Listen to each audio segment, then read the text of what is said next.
సాధారణంగా ఒక నిఘా సంస్థ అంటే ఎలా ఉంటుందో మనందరికీ తెలుసు. ఒక దేశం యొక్క ఇంటర్నల్ సమస్యలపై ఫోకస్ పెడుతూనే ఎక్స్టర్నల్గా దేశానికి ఎదురయ్యే ప్రమాదాలను, విపత్తులను పసిగట్టి వాటిని పూర్తిగా నిర్వీర్యం చేయడమే మెయిన్ గోల్గా పనిచేస్తూ ఉంటాయి. మ్యాక్సిమం అదే థీమ్తోనే పనిచేస్తూ ఉంటాయి ఈ నిఘా సంస్థలన్నీ కూడా. కానీ పాకిస్తాన్ యొక్క ఈ నిఘా సంస్థ అనేది అందుకు పూర్తిగా భిన్నంగా ఉంటుంది. కేవలం మన దేశాన్ని అంతం చేసే లక్ష్యంతోనే అక్కడ అఫీషియల్గా ఒక గూఢచారి సంస్థ పుట్టిందంటే అతిశయోక్తి కాదు. అలా పుట్టిందే పాకిస్తాన్ ఇంటెలిజెంట్ బ్యూరో ISI.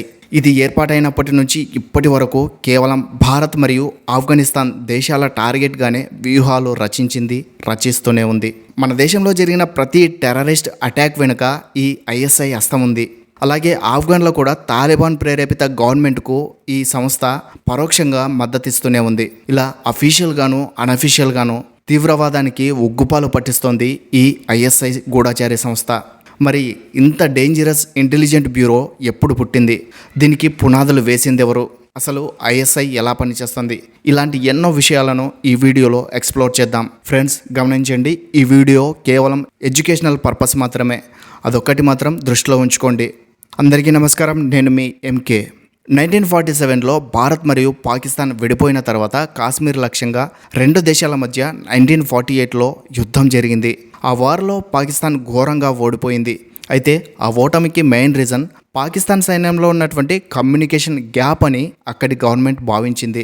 ముఖ్యంగా ఆర్మీ, నేవీ, ఎయిర్ ఫోర్స్ ఈ మూడు విభాగాల మధ్య బలమైన కమ్యూనికేషన్ ఉంటే ఇండియాను ఖచ్చితంగా ఓడించి కాశ్మీర్ను పూర్తిగా స్వాధీనం చేసుకునే వాళ్ళమంటూ అప్పటి పాక్ జనరల్ అయినటువంటి జియా ఉల్ హక్ బహిరంగంగానే ఈ విషయాన్ని వెల్లడించాడు.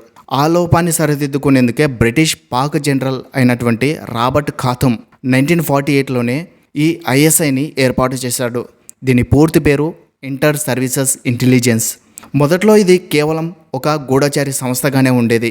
కానీ 1950 తర్వాత క్రమక్రమంగా బలపడుతూ ఏకంగా పాకిస్తాన్ దేశ రాజకీయాలనే శాసించే స్థాయికి వెళ్ళింది.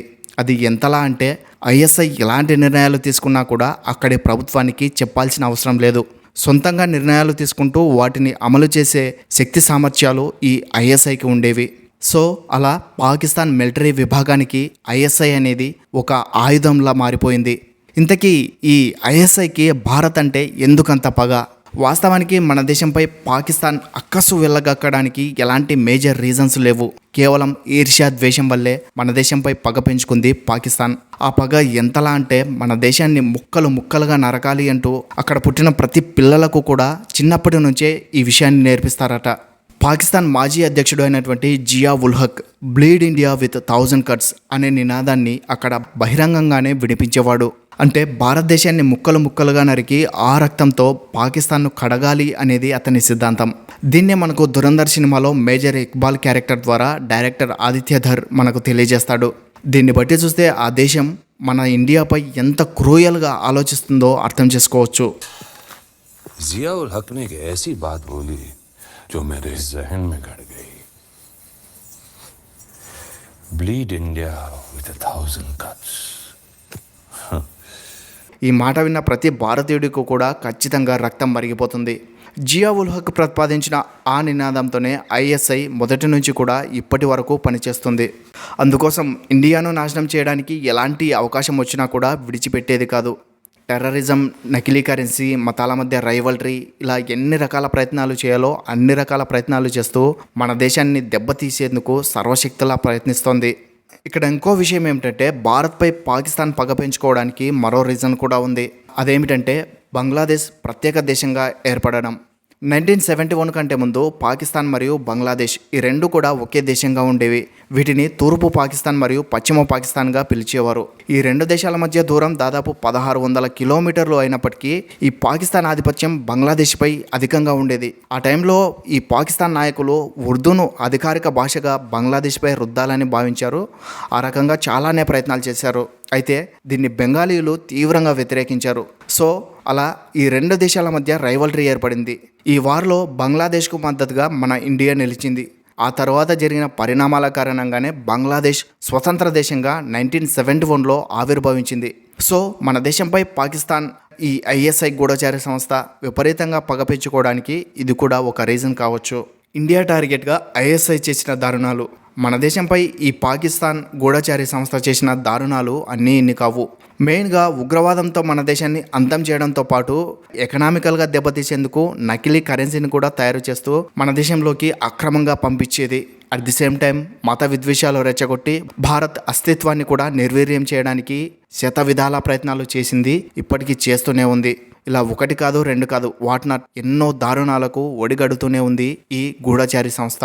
1993లో జరిగిన ముంబై పేలుళ్ళు, బాబ్రీ మసీద్ కూల్చివేత తర్వాత దావూద్ ఇబ్రహీం ఐఎస్ఐతో కలిసి 1993లో ముంబైలో భారీ పేలుళ్లకు కారణమయ్యారు. ఈ దాడుల్లో దాదాపుగా 250 మందికి పైగా అమాయక ప్రజలు ప్రాణాలు కోల్పోయారు.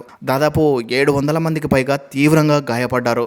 అలాగే 2008లో జరిగిన 26/11 టెర్రరిస్ట్ అటాక్, ఇది మన దేశంలో ఎంతటి విషాదకరమైన ఘటనో మనందరికీ తెలుసు. తాజ్ హోటల్గా జరిగిన ఈ టెర్రరిస్ట్ అటాక్లో దాదాపుగా 160 మందికి పైగా మరణించారు. ఈ దాడి వెనుక పాకిస్తాన్ గూఢచారి సంస్థ అయినటువంటి ఐఎస్ఐ హస్తం ఉందనేది పక్కా ఆధారాలతో బయటకు వచ్చినటువంటి రికార్డ్స్. ఇది మాత్రమే కాకుండా 2019లో జరిగిన పుల్వామా దాడి వెనుక కూడా ఈ ఐఎస్ఐ హస్తం ఉంది. ఇక 1989 నుంచి కాశ్మీర్లో హింసను ప్రేరేపించడంలో ఈ ఐఎస్ఐ కీలక పాత్ర పోషిస్తోంది.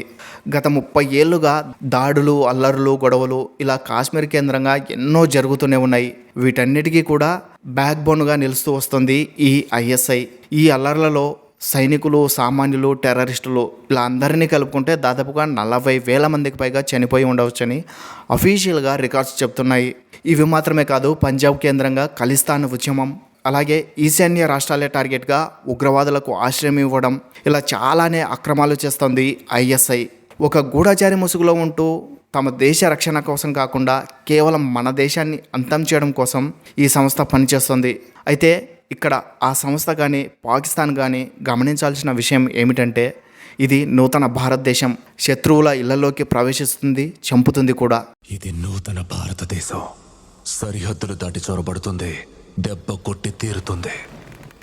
ఇది ఫ్రెండ్స్ ఇవాల్టి వీడియో నచ్చితే మీ సపోర్ట్గా లైక్ చేయండి. మరిన్ని ఇలాంటి ఇన్ఫర్మేటివ్ వీడియోస్ కోసం మన ఛానల్ను సబ్స్క్రైబ్ చేసుకోండి. జై హింద్.